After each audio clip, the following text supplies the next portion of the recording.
Sandar singini pia dom na epa neilung sin ne kathi kakipa heji ahi wanglan nang sangin Jesu kangai du zon he atis pathin thangban Amen. sanadang ka sumlapa Jesu Krista ngai du na ko na kanjo ta ani chandakinin nunga mer hai ta khada thala kita Punjabi nunga mer hai da kidang thu kin kolnu mi hoi koi Punjabi ya koi ham ti kan her kan der nu na kom chun BD thesis kajin la jin ama ho priest pa interview boarding fa amu kaga chi hai gurudwara ti kaga chi nahi nunga bol ho chu ông kitol gì các bạn na hele nunga ho chu amel hai thei da nu chu kida các bạn nung dan chu hu kai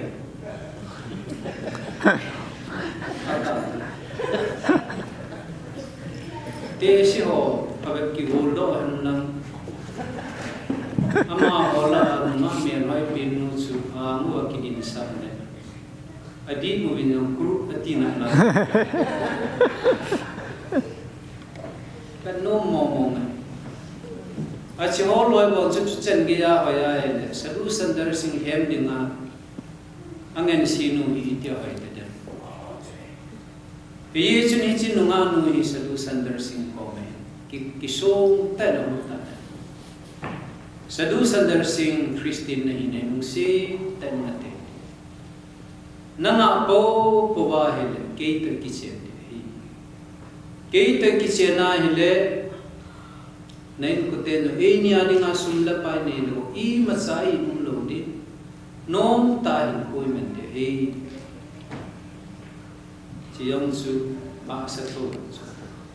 bai lo mi ma ding a ha pi ni ta sumla no mi Pia cho lam kai ho yin dong hi ki mo le sa na mi sum le no mi masama ki ven do ki ti me ya ai la Sadu Sandar sing ni chinu ko ma chu pi se yam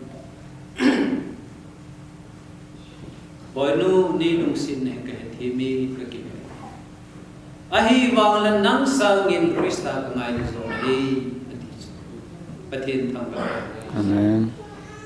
Isun hinchen geisun sumin jang azuk tapon nunga meroi pinin jang azuk tapon isun amani piesi yamitia hele kei ngai lu nazin kapakai pa thing crossa lugu munazuk ni chuna ki khepe ni chun ken chu jang chun po sabu kevin kalveri ha nazuk ne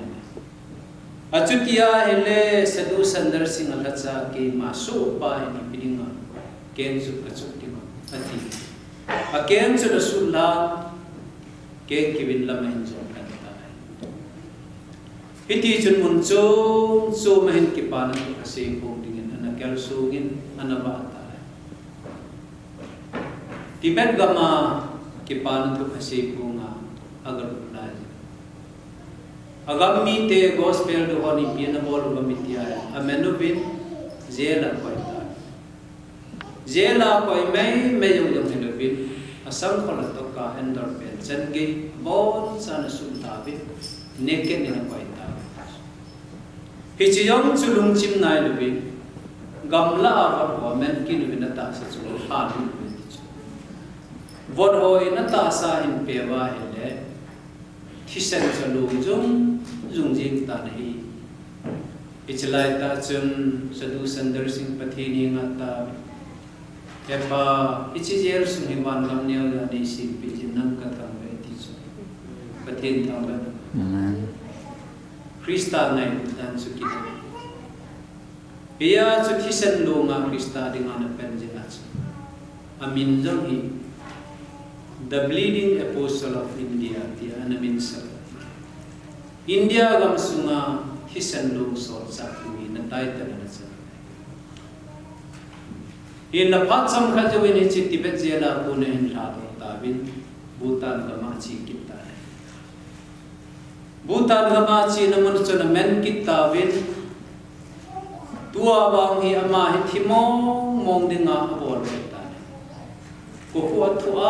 thu guha khan ne ale lu ne betis ichi guha sum su mithi tam ta gan thi kam tam kile lu na avela unung do lu na di avela hin killo na be ri ngai lai muna chale ta ahile anoi lang se le mu thim ta ko kim ta mithi tam pi alu anaki de ko mai lai muna chale lu na wa hele anoi lang he age pha ne mu thim la chuni ti na ga ki mai ne mithi lom khana mai do hepa hi chi pa la ga ka sa ta ni ngai pathin ko mangai da ajir lang ve lang ke kina mai kina le mithi lom khana mai do hepa ni ngai da bin hi chi pa la ga ka sa ta nang ma mi ngai lu lan na hu ying na thu ka na se pi man ta ko ni ngai da min ti pathin ko mangai da thu na ma ga ni Ichan gay komahin sadu sandar sing itipa pakai pan ichi vena hele kasupite amuchi neta amuchi mo ta tiya Psalm number som sigil thum chan som ni ngana chu vele chu asam injong tilin Krista mer hai ni amuchi ko hatta hin muchin mo pha ni Psalm som ni ngan chu vele chu EPS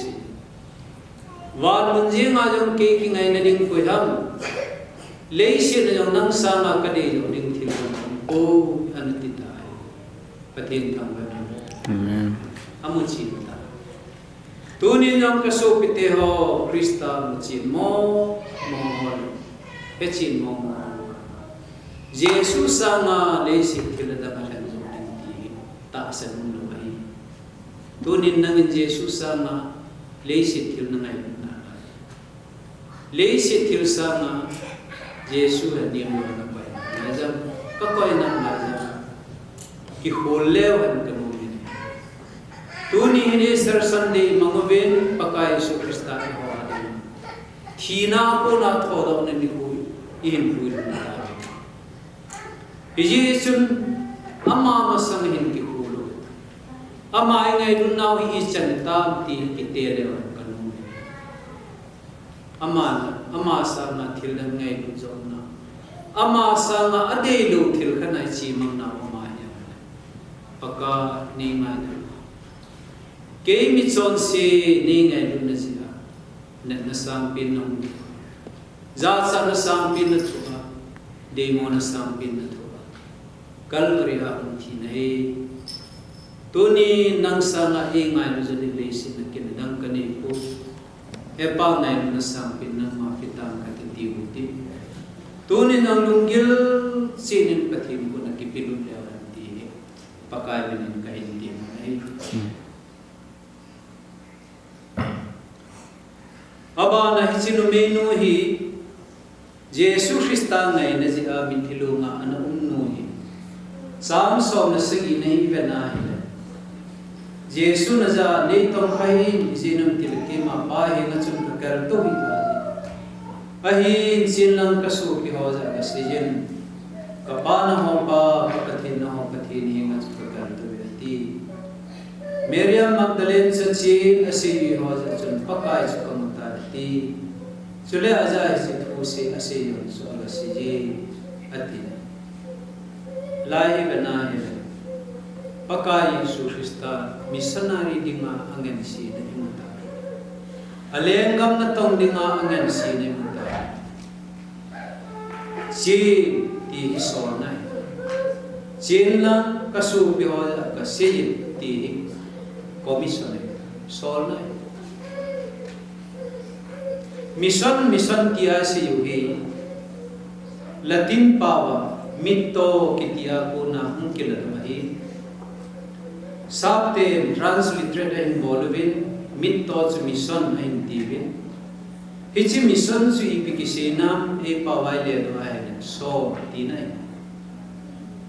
Achutia le hichi numenu hi paka Yesu Krista athoro kithu kipana thupa. Mi ho koma si puninga sola ile. Yesu Krista athoro jo missionary masapin su Magdalene Maria me tai kichi tariki. Pathin thamela. Yesu nichil Magdalene Maria ke go chu hilobin tuni nata sene ho jo se jo hi paka Yesu Krista tho kin na ki pa na thu pai sei phung ding in pathin in ingen si nei ka sei the pu na ti mai the ne ahi wang in la ki pa na thu pa ki ti bi ham ti ai Yesu mi chon se te ding in a thi in ihin the na ding win thi na ko na hu to ki ta ti ki pa very simple, very easy. Hichi honi ta se. Yesu ke di na thi na ko na nong to kita. Hichi chu e ki pa na. Sol sa le ka bua. Sol sa hon na se yu thu bi pin ta chu Yesu Krista tho kin na ki pa na. Tu ne honam context a hi ga na hi. Atam jo Restaurants company za zum sumana tonne. Iya chuna to na mon sina jong su. Krista na ta san na pa. Krista ta san na pa. Hotel muna, restaurants muna, company na ito muna ba. Sahi ay pente. Yesu nang nangalu amaju thina ko na to. Ichi se yang chuna siya ay pati naman sa ating namiyaw ng mana ato. Ahin la hemin loning katsibiyam iti ay. Ichi numenun kipana to paga si pungi. Ibiya pa ka Yesu Krista na gansiya iti ay le. Ngayon na sa pin Yesu. Ichi ngayon na pa sa mana po kinamidang mo ko matsu. Sharing mo. Agapi sol kini Yesus paka Yesu Krista ngayon na sa pinpindi ichi ngayon na patso in midang servo kini ichi imo una sule Yesu Krista tho kikipana thupa ehon a practical ta event sa diulam di kapin chisu ye junoi lai mo na umjong le Krista ne Hina ko na tholo kitpa sei ko nga witnessing sahi hetu sa kitipani sol sa ho se edwin Magdalene Miriam se edwin dunia ilaya to ho bon sabai pathini ni chikipana to ka sei ko de sei ko le sampung dengan ingan si hi tipai mo unalin pinakila di pakai Isan su hi am lang pathinin at huising lo kam ibon sa maringin katibutan. Amen.